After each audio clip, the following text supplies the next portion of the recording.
ఎంత కష్టపడి తీసుకురావాల్సి వచ్చిందో 4 7 ఒక బీరు. ఏ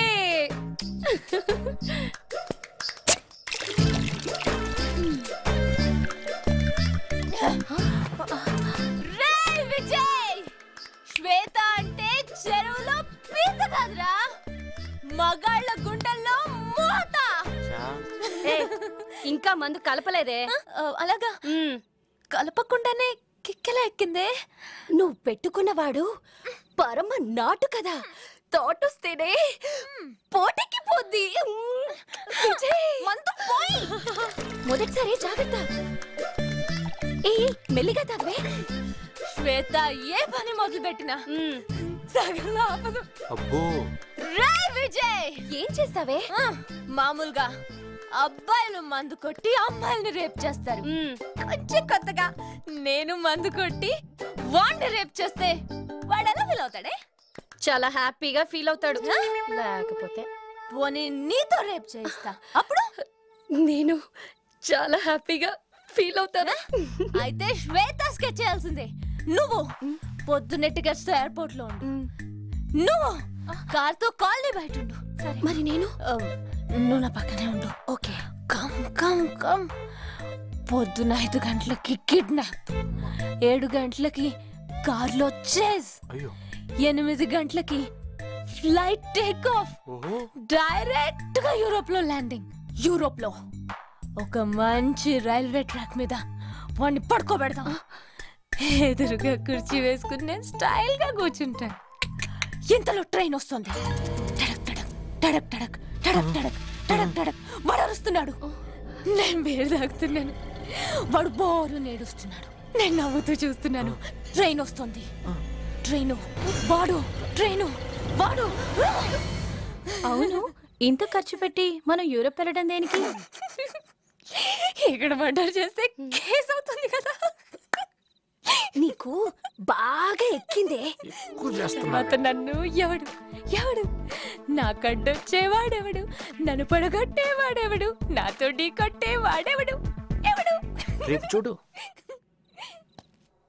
ఆల్ ఇండియన్ గాడ్స్, ప్రపంచంలో అందరూ బాగుండాలి, అందరికంటే నేను బాగుండాలి. అందుకేనేమో నాకు మంచి ఫ్యామిలీని ఇచ్చావు. నా పిల్లానికేమో సోకెక్కువ, కూతురికేమో సిగ్గెక్కువ. ఆడపిల్లల తల్లిదండ్రులందరికీ ఒక టెన్షన్ ఉంటుంది, తమ కూతురు ఎవరితోనున్నా లేచిపోతుందేమోనని. బట్ నాకు ఆ టెన్షన్ లేదు. What a daughter, what a discipline, what a dedication. నమస్తే సార్. నమస్తే. మీరు? నేను శ్వేత కాలేజ్ మెట్ని. ఓ, అమ్మాయి కోసమా? అవును సార్. రండి రండి. ఏం తీసుకుంటారు? కాఫీ. Thank you. భయపడకండి, అది నా భార్య. హాయ్. పెళ్ళైన కొత్తల్లో కొంచెం మోడర్న్ గా కనిపించవే అన్నాను. 25 సంవత్సరాలుగా ట్రై చేస్తూనే ఉన్నది. కొత్త వాళ్ళు చెప్పి హాల్లో రావద్దు చెప్పానా? మేడం విడిగా చూస్తే గుర్తుపట్టలేమేమో సార్. నీకు ఆ ఛాన్సే లేదు. ఆ పేడ లేకుండా అది బయటికి రానే రాదు. పెళ్ళైన దగ్గర నుంచి దాని ఒరిజినల్ ఫేసు నేనే 4-5 సార్లు చూశాను. అవునా? నీకు ఆ సందేహం ఉంటాడు చూడు. అయ్యా, మీ ఇల్లు ఏదో రెంట్కుందని చెప్పారు. ఇలాంటి విషయాలు మా అమ్మాయి డీల్ చేస్తుంది. పిలవండి సార్, డీల్ చేద్దాం. అమ్మాయి రాత్రంతా ఫుల్లుగా చదివి పొద్దున్నే లేచి పూజ చేసుకుంటుంది. అమ్మాయి ఏ పని మొదలు పెట్టినా మధ్యలో ఆపదు. శ్వేత ఏ పని మొదలు పెట్టినా మధ్యలో ఆపదు. ఆ విషయం నాకు బాగా తెలుసు సార్. అదుకు గంట ముగిసింది, పూజ అయిపోయింది. అమ్మా శ్వేత, నా ఇంటి గజ్జల మూత, ఒక్కసారి ఇలా రామ్మా.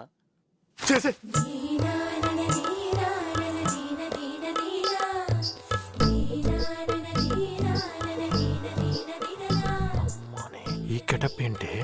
పిలిచారా నాన్నగారు? అవునమ్మా, మన ఇంట్లో ఆ ఖాళీగా ఉన్న పోర్షన్ అద్దె కావాలని ఎవరొచ్చారో చూడు. వచ్చింది మగవారా లేక ఆడవారా నాన్నగారు? అవ్వా అవ్వా అవ్వా, వాట్ ఏ డాటర్. దిట్టంగా కండలు, దట్టంగా మీసము ఉన్న మగవాడేనమ్మా. మీకు ఎన్నిసార్లు చెప్పాలి నాన్నగారు, హాల్లో మగవాళ్ళు వచ్చినప్పుడు నన్ను పిలవద్దని? అయ్య బాబోయ్, నాకు సిగ్గేస్తుంది. వాట్ ఏ డాటర్ కదా. వచ్చింది మీ కాలేజ్ మేట్ అమ్మా.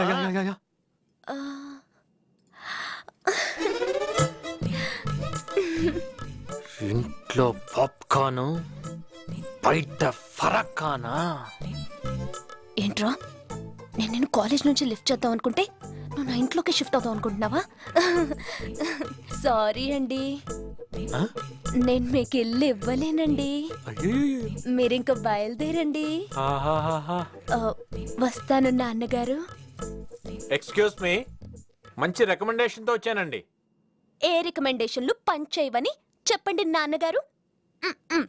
ఎవడు ఎవడు నా కడ్డొచ్చేవాడెవడు, నన్ను పడగొట్టేవాడెవడు, నాతో ఢీ కొట్టేవాడెవడు, ఎవడు ఎవడు? చూసారా? తీశాను కూడా. నాన్నగారు, రికమెండేషన్ చాలా హెవీగా ఉంది. తాళాలు ఇచ్చేయండి నాన్నగారు. వద్దులేండి, మీకు అంత కష్టంగా ఉంటే ఇక్కడ ఉంటే మంచిది కాదు. మాకేం కష్టం లేదండి, మేము చాలా హ్యాపీ. మీరు ఇక్కడ ఉంటేనే కదా నేను ఇక్కడ హ్యాపీగా ఉండేది. మీరు ఇక్కడే ఉండాలి. నాన్నగారు తాళాలు ఇచ్చేయండి నాన్నగారు. అలాగే నేను వెళ్తాను.